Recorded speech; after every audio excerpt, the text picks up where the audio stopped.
While our heroes journey, allow me to take you to the resting place of heroes long past, of people who let redemption consume their bodies and transform their minds.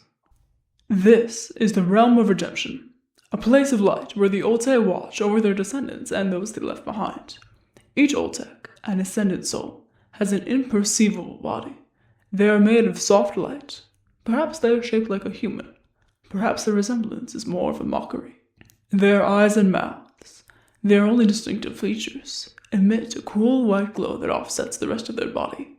This is a passive and permanent existence, one very few take on. Enough of my ramblings. I'll give you your story. In the realm of redemption, two Olte stand in quiet observance. They are LUCITE, ACOLYTE of ATUNYÉT, and CENTUARI, ACOLYTE of HANÍER. When they were alive and lived in the realm of souls, they were two of the original 4 Torvaris heroes that saved Ipsalor. Something new is shifting in Realm of Souls. We Olte do not concern ourselves with the Realm of Souls. You know this. Oh, but Centauri, you must have seen it! The same danger that threatened our world has risen again. And this time it takes a host, a mortal. The second her will slips, the world ends! Another Olte emerges, VÉSE, ACOLYTE of WÉV-ER, one of the previous Torvaris heroes. If this is all it takes for the world to end, I say, let it burn. VÉSE? Now, VÉSE, you know that's hardly fair. Were we not in the same place when we saved the world ourselves? No, we weren't. Armageddon arose in a freak accident, not by the hand of a foolish, selfish host. If humanity hasn't learned a lesson from the last time, clearly they must need another teaching. That is so unbelievably cruel and single-minded, VÉSE. I thought of you better than this. Have we forgotten our role as an ambivalent force? What would the patrons want for us? Ave Lopret. We continue. We do not interfere, and we do not choose sides. It is the way of our religion.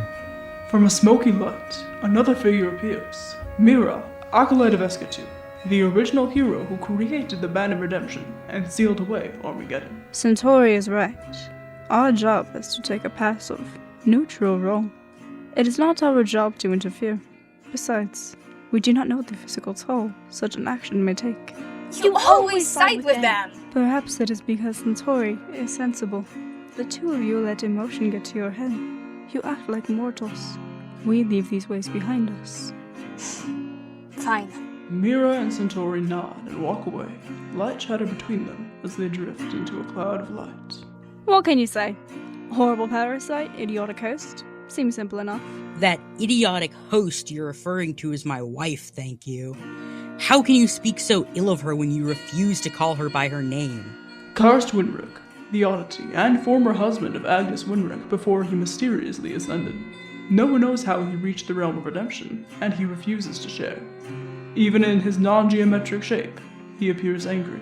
Oh, Karst. Agnes. Say it! Agnes! She didn't know what she was doing. And you cannot fault a paranoid, 18-year-old girl for making the decision to free herself from death. Any of you would have done it if you were in her shoes. Especially you, VÉSE. What? How you speak of my name, WYNRIC? What could you possibly do? Kill me? That's right. Besides, I can sense it. The shroud won't last forever.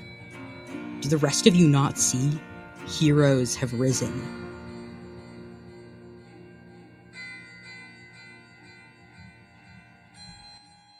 We return to the mortal realm, where Coriander Mayfield and Fennel Torvaris begin their journey. The budding heroes begin their journey here, my audience. The first few thousand paces are negligible, baby steps. They learn about the land, the vast world before them, and there are hundreds of lessons they've yet to divulge in. However, they soon come to know of the first. The Torvaris village was surrounded by walls, fortified, and, besides a few trips to the outside world, their movement was never really free. But here, in the greater continent, they could run.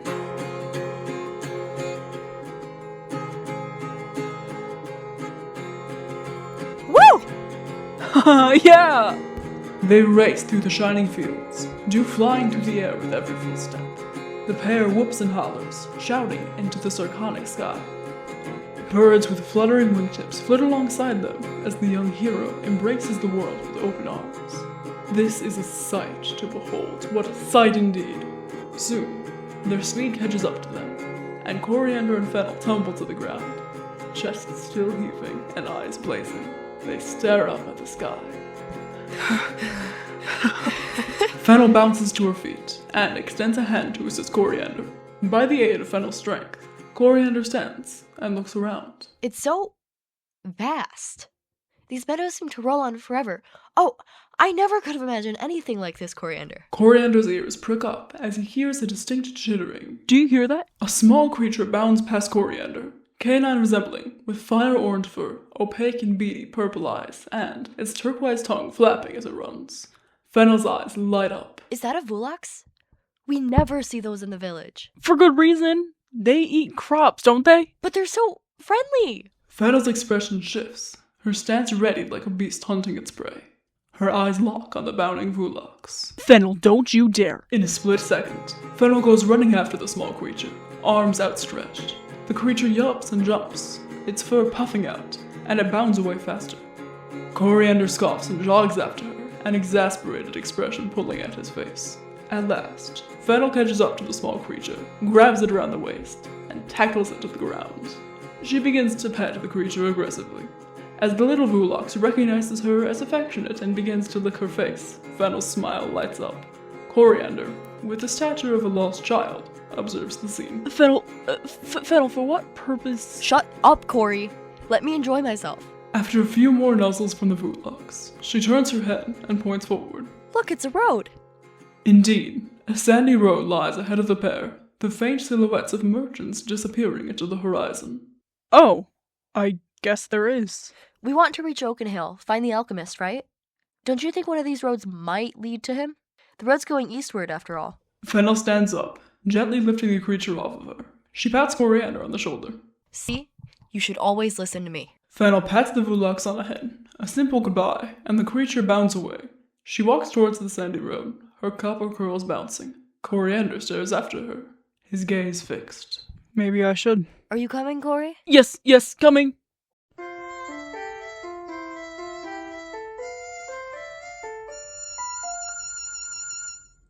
Coriander and Fennel walk down the sandy road, the brisk air of early spring chilling their skin. The road seems to lead towards the Great Woods, as indicated by its eastward direction, although the road curves quite a bit, making it hard to tell. A few smooth spotted stones are scattered across the path, and a few tufts of yellowed grass break through the sand. The road winds on and on and on, dipping and bending towards the faint silhouetted forest. A few merchants and travelers walk the road, calmer, slow, but present. Coriander eyes the other travelers with curiosity, and following his gaze, Fennel notices. Is something wrong? No, not wrong, just they all look so different from us. It's unfamiliar. Fennel heaves a beseeching sigh.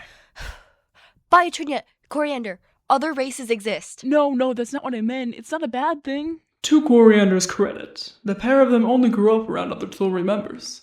Everyone around them seems to lack the distinctive characteristics of a Tory. Coriander sees no pointed ears, no brightly colored hair accents, no clothes adorned with a Tory patch. I mean, it's really not. I feel a little out of place, sure, but I'll grow used to it.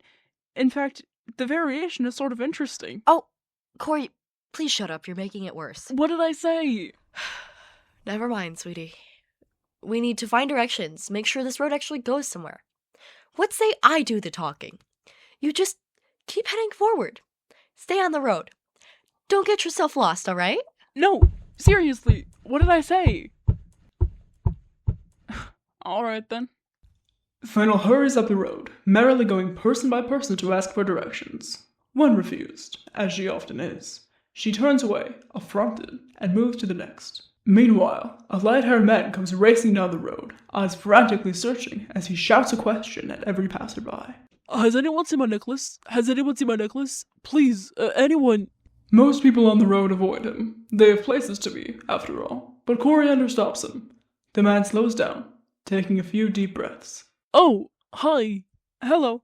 You seem to be looking for something, sir. Could I be of assistance? Good job, hero.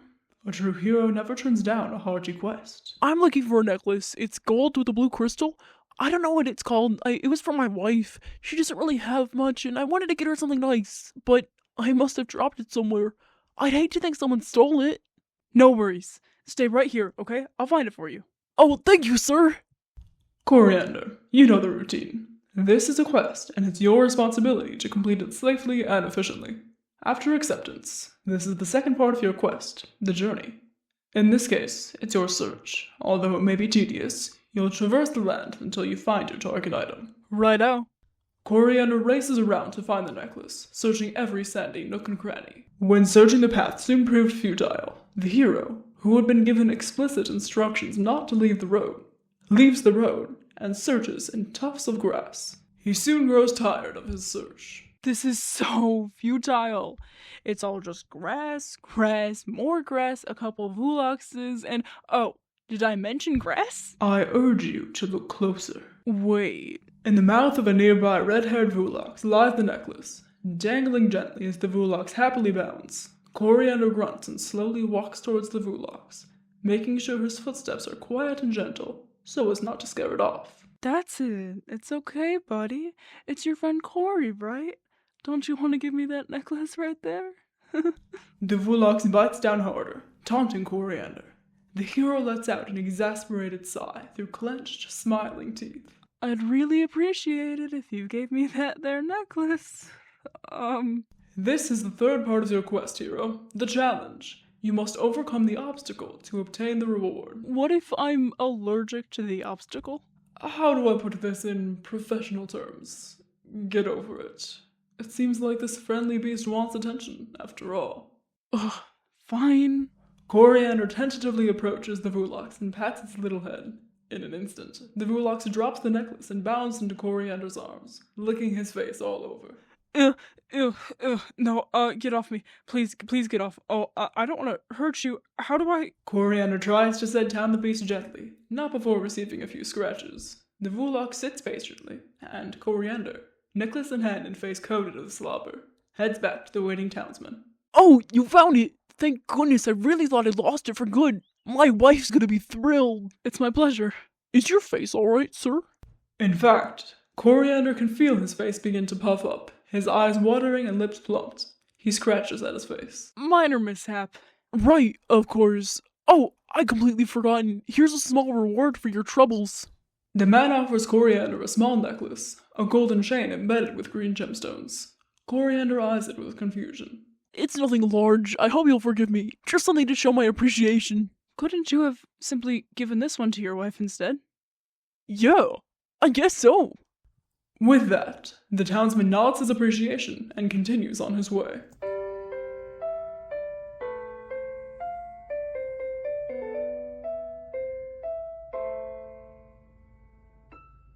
What? I still don't understand. Why would he make me search for his necklace if he had another one right there? Did you only make me talk to that man as a teachable moment? Rule 6 of heroism. A true hero never questions their narrator. Is that a real rule, or did you just make that up? You fail to comprehend me, Coriander.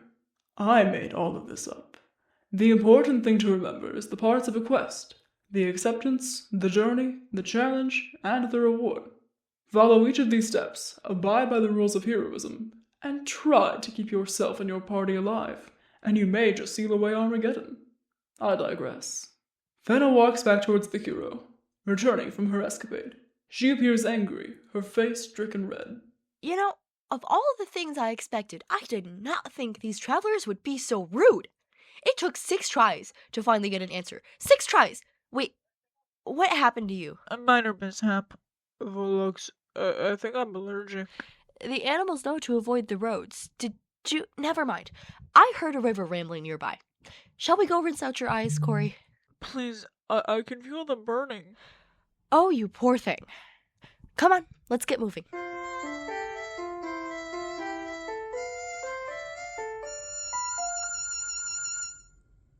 After a brief stop at the river, Coriander and Fennel continued walking down the dusty road. After a while, though, their legs began to tire, and the sun sunk further and further into the sky. So, here they are, tucked away a few hundred paces from the road, unfurling their bedrolls as they settle in for the night. How old are these bedrolls? They're so worn and patched, but I can hardly remember ever using mine. Neither can I. My father must have given it to me. As did mine. Well, in any case, I'm certainly glad these are getting some use. It must have been ages since I've used one. Although, these won't aid us much from the rain, will they? I wish we thought to bring a tent. Oh, I brought one. It only fits one person, and even then, it would be a tight fit. I'd rather we not squabble over the tent, not so soon in our journey anyway. A wind sweeps through the meadow, chilling the night. Fennel instinctively wraps her arms around her shoulders, and at this sign, Coriander perks up. Oh, are you cold? Would you like me to start a fire? Fennel nods her head, and Coriander immediately gets to work. He flits around the nearby area, collecting every loose twig he can find and snapping a few small, loose branches off of the trees near their camp. He runs back, both white-knuckled hands clutching the twigs, and he neatly arranges them on a cleared space. He draws the engraved tinderbox from Fennel's bag, opens it, and is instantly lost. He tries rubbing the steel against the flint vigorously, but nothing comes of it. In fact, the flint begins to chip. Now, you're doing it all wrong. Do you need help, Coriander? Maybe. All right. She stands behind Coriander, holding each of his arms with a careful hand. A few of her copper curls fall into the hero's shoulders.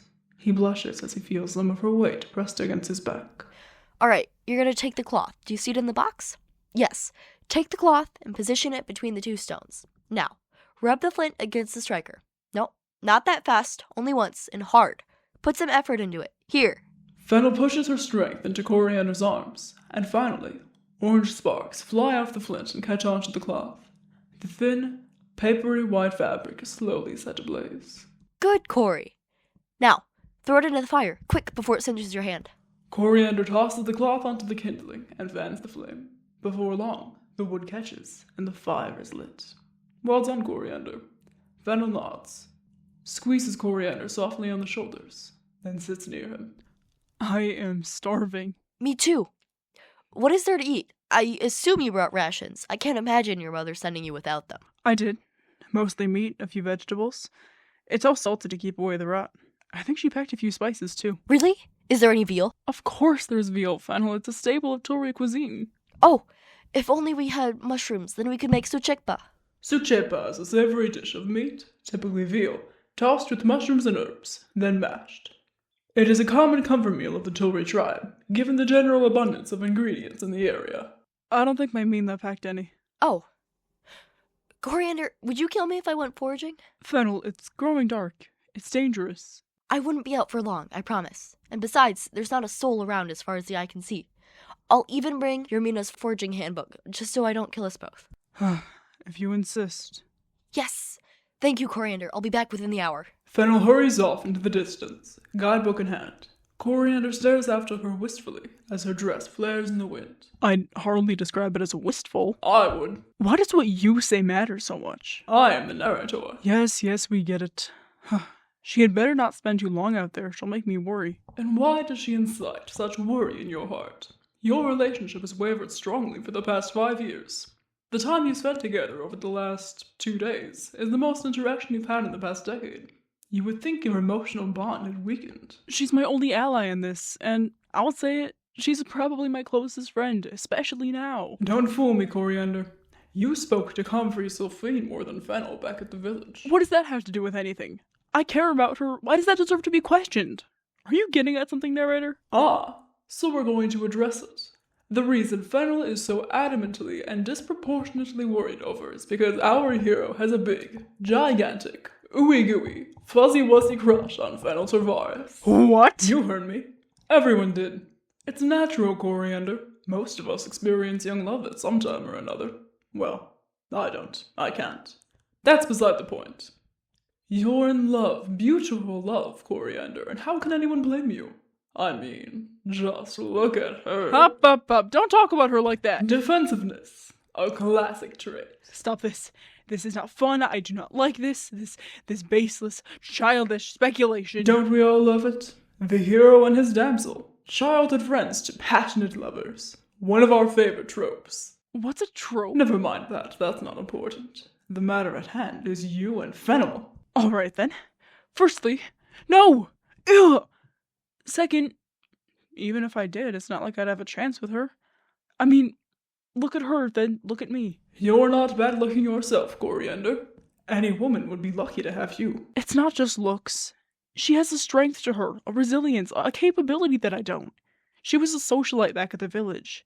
She's got her way with words. She could have anyone she wanted. Do you think she'd choose me? A bumbling fool who can't bring himself to court a woman he's known for 18 years? Again, look at her, then look at me. Just express your feelings, Coriander. Communicate. What could possibly happen? Huh! What could possibly happen? What could possibly happen? Oh, I don't know, let's think. She could say no, and the rest of the journey would be too uncomfortable to bear. She could say no, and she could leave me alone out here. I could wait, and I could ask, but she could say no, again, like she will, and the world would end, because of course it would, and the last thing I would remember was being rejected. And let's pretend she says yes. What happens then? I wouldn't know how to navigate a relationship. My parents were certainly no model. What if it turns out that I don't know her, really know her as well as I think I do? What if she doesn't know me? What if we're not right for each other and everything I've ever dreamed of with her was just a stupid fantasy? You think I didn't know about any of this? You think I haven't felt for her since we were 6 years old playing on that hill? Of course I have. How couldn't I? But I repressed it then and I'll repress it now because it's safer. There are bigger things to be done here, and none of them concern my feelings. So you'd rather die knowing you could have courted the woman of your dreams, but were too cowardly to ask? I wouldn't even know how. Think on it. You've got plenty of time out here in these woods. However, the young hero isn't able to think for too long, as there emanates a rustling noise from a cluster of nearby bushes. What was that? 2 beasts emerge from the small bushes. Their forms are pitch black with shifting purple light, the very essence of void. They shift as they walk, the little 4-armed, 2-legged creatures that reach the height of Coriander's shoulders. They stagger forward. They are armed with desecration, and they want to infect. They aim to kill. Don't let them touch you. These are the beasts Osprey was talking about. Oh, by AESKÉTU, I'm not ready for this. One of the beasts snarls and lunges for Coriander. The hero dodges, jumping and clumsily rolling to the right. He regains his footing and readies his band of redemption. This won't kill them, will it? I can't kill anything. These beings are not alive, Coriander. They are a mockery of life. Redemption only cleanses their soul, and they will join the realm of redemption. Keep poised on the back heel, Coriander. They look prepared to strike. Right. The other beast makes its lunge, but by the time it has reached Coriander, he has already moved. How do I work this thing? What was it Osprey said? Concentrate my will into the band, concentrate. What's that supposed to mean? Where's the alchemist when I need him? Suddenly, the beast sneaks up behind Coriander. A surprise attack. Coriander attempts to dodge, fails, and, in a last-ditch effort to save himself, he concentrates his will into the band. An erratic spark of light emerges from the band, jolting midair as it flies towards one of the beasts. A purple-black aura emanates from the beast as the spark taints the air with a golden haze. Just then, Fennel arrives back at the camp and drops the mushroom she holds in shock. The spark of light strikes one of the beasts, and it lets out a groan as it distills into light. How did you do that? I don't know. Well, don't just stand there, do it again. Coriander concentrates his will once more, manifesting another spark. This time, he pictures the spark in his mind, and a cleaner, more direct ball of golden redemption light appears. The remaining creature is surrounded by the same purple-black silhouette. The spark flings towards the desecration beast, and its form is eliminated. Congratulations, Coriander. You've survived your first combat.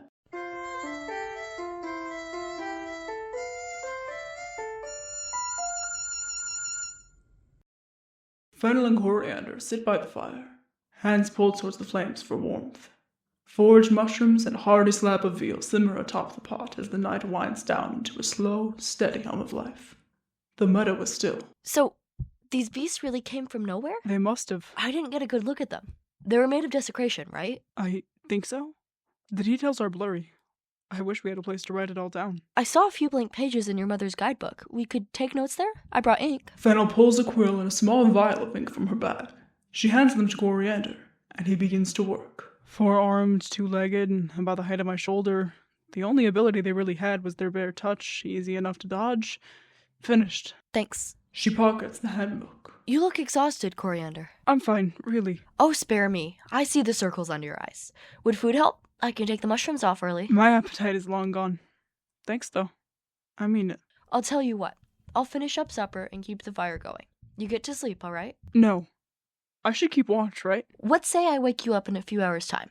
Really, I think you should rest. The day's been long and you're weary. Fine. Thank you. Coriander stumbles over to his bedroll and tucks himself in, carefully making sure not to tear any of the thin patches. Fennel glances over at him and smiles. Good night, Coriander. Good night, Fennel.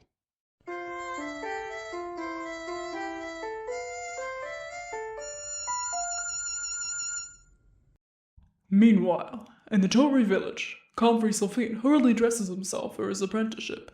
He straightens his glasses in the mirror, then glances back at the home's oaken doorframe, where Saffron THERIÉ leans comfortably.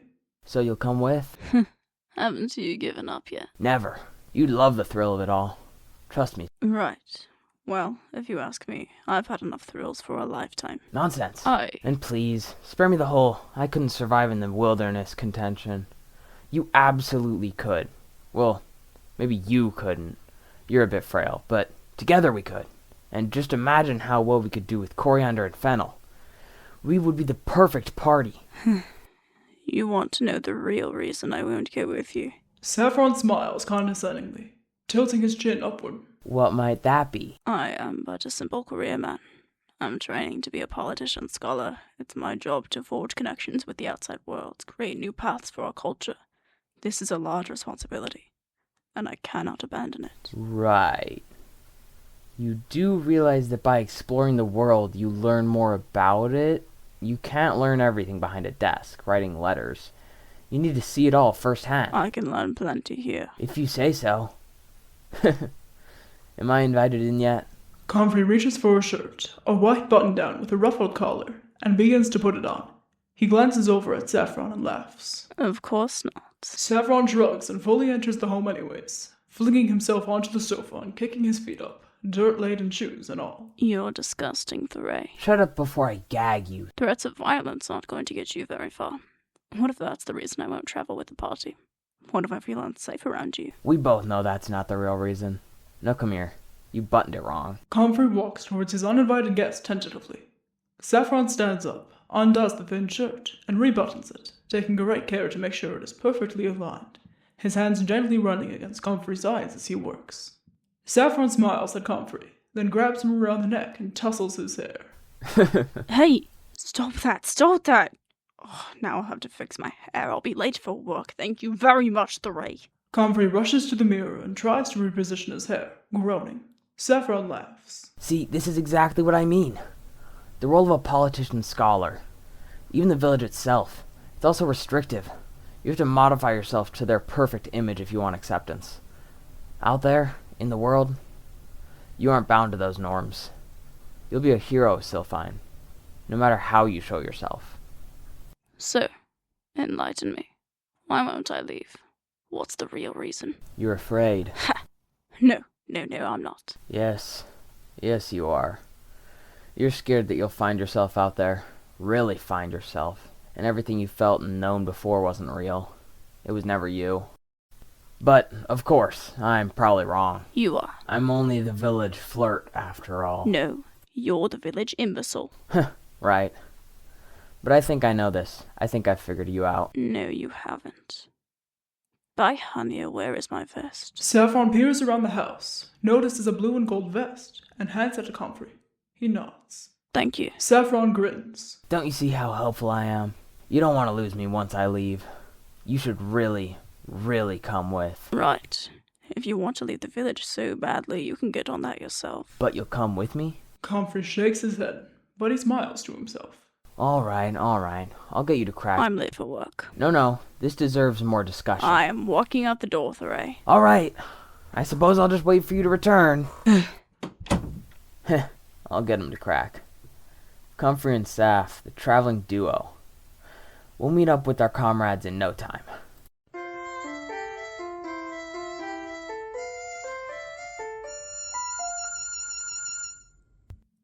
The morning carries on, and our heroes near the edge of the Great Woods. The tree line grows thicker and thicker, and animals scamper in the thick, gnarled undergrowth.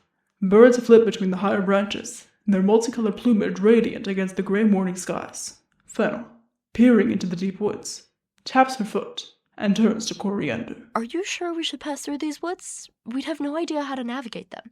They're sure to be dangerous. Wouldn't it be safer to go around? Nonsense. We'll save a week at least if we cut through the woods. If you say so. Fennel and Coriander step off the sandy road, which veers sharply away from the woods. They head towards the great woods, eyeing the tree line, and Coriander spots a short, deep-skinned man with curly shoulder-length hair, emerald eyes, and gray ram-like horns. He holds a wooden spear and seems to be standing watch, perhaps for animals to hunt. I think that's a forester. Short stature, horns, it checks out. Keep your guard up, I'll do the speaking. Hello! Hi. May we enter these woods? The forester glances into the woods, then back at the party, with an incredulous expression. Obviously. Oh, I thought the foresters owned the woods? The forester scoffs and rolls his eyes. How many more times must I explain this? The great woods are not owned by anyone. They cannot be owned. We simply use the resources and land provided to us, and we thank the forest back. My apologies, I didn't know. Hello, yes, am I allowed to speak? Corey? Let the man talk. You're not doing great yourself. Thank you.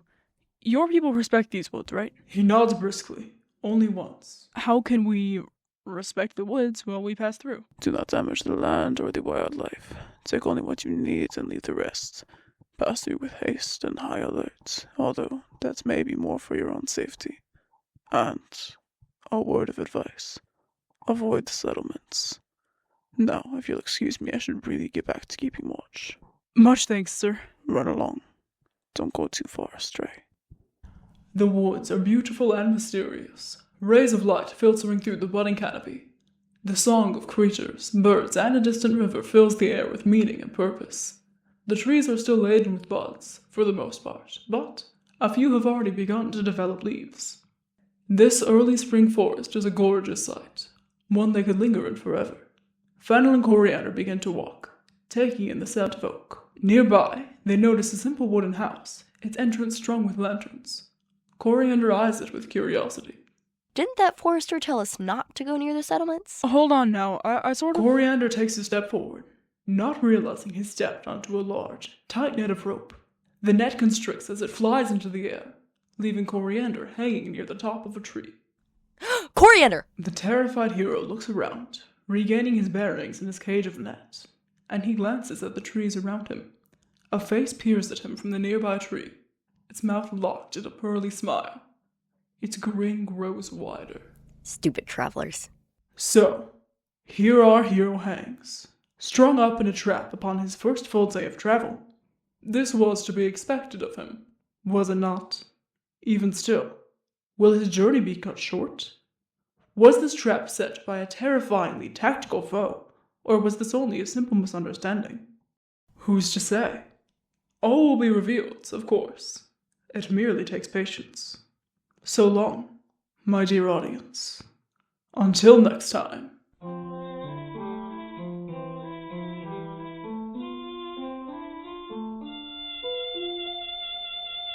This has been Nature, Episode 4 of the Pacifist Arc. The narrator and Coriander Mayfield were voiced by Soren Finch. LUCITE, ACOLYTE of ATUNYÉT, was voiced by Weronika Mytlewska. CENTUARI, ACOLYTE of HANÍER, was voiced by Lydia, Lorraine, Lasher. VÉSE, ACOLYTE of WÉV-ER, and MIRA, ACOLYTE of AESKÉTU, was voiced by K. Harrison.